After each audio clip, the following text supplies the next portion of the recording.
Taurus, my earth babies, positive vibes, motivation, inspiration, elevation, love, light, positive energy, goodwill, peace and healing, abundance and prosperity all your way.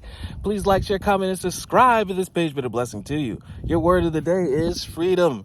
Freedom is right in your trajectory, is in your aura. Are you been working for this? You've been working for your time to spread your wings, be able to be relaxed, do the things that you want to do, get the things you deserve. This is in your aura right now. I realize my wounds create doubt, resentment, and guilt. And when you release doubt, doubt, resentment, and guilt, you have time to replace those empty spots with love, prosperity, grace, and gratitude, which we are the magnets of the universe that will expedite your blessings. And life will be about living, not just sustaining and surviving. So I work to free myself from darkness, all the negative thoughts. I find peace in my heart.